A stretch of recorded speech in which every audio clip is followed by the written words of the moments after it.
সূর্যের ultraviolet raise, stress ও junk food এগুলো কিন্তু প্রধান কারণ আমাদের স্কিনের নানান রকম প্রবলেম, যেরকম দাগ, ছোপ, ব্লেমিশেস, পিগমেন্টেশনের।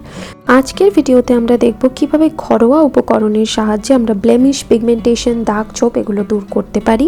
দ্য স্কিন ফেস্টিভ্যালে যারা প্রথম এসেছেন, চ্যানেলটাকে সাবস্ক্রাইব করে বেল বাটনটা প্রেস করে অল প্রেস করে রাখবেন, যাতে আমার নতুন ভিডিও সবার আগে আপনারা দেখতে পান। সবার প্রথমে আমি একটা পরিষ্কার বাটি নিয়েছি এবং তাতে আমি ডিমের যে সাদা অংশ সেটা হাফ নিলাম এবং ভালো করে এটাকে ফেটিয়ে নেব যতক্ষণ না অবধি ফেনা হচ্ছে। তো দেখুন এখানে কিন্তু ফেনা হয়ে গেছে এবং এরপর আমি এতে দিয়ে দেবো হাফ লেবুর রস। তাদের স্কিন যত বেশি ড্রাই তারা কিন্তু তত কম পরিমাণ লেবুর রস ইউজ করবেন, যাদের খুব ড্রাই তারা 1-2 ফোঁটা লেবুর রস দিতে পারেন। ভালো করে আমি এটাকে মিশিয়ে নিচ্ছি এবং এরপর আমি এতে দিয়ে দিচ্ছি 1 চা চামচ মধু। মধুর থেকে ভালো ময়েশ্চারাইজার আর বোধহয় কিছু হতে পারে না। তো মধু দিয়ে ভালো করে আমি এটাকে মিশিয়ে নেব। ডিমে প্রচুর প্রোটিন থাকে, যেগুলো বয়সের সাথে সাথে আমাদের স্কিন যে ঝুলে যায়, রিঙ্কলস আসে, দাগ ছোপ আসে, সেগুলোকে দূর করতে সাহায্য করে।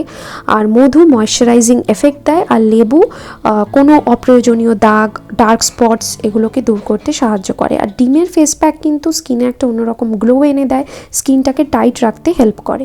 তো মুখটাকে ভালো করে আমি ধুয়ে নেওয়ার পর এখানে আপনারা দেখতে পাচ্ছেন আমি ভালো মতো ফেস প্যাকটা লাগিয়ে নিচ্ছি, মাস্কটা লাগিয়ে নিচ্ছি এবং মাস্কটা যতক্ষণ না শুকোবে ততক্ষণ আমি অপেক্ষা করব এবং শুকিয়ে যাওয়ার পর নর্মাল ঠান্ডা জলে আমি এটাকে ধুয়ে ফেলবো। এই রেমেডিটা আপনারা সপ্তাহে 2 থেকে 3 দিন করতে পারেন।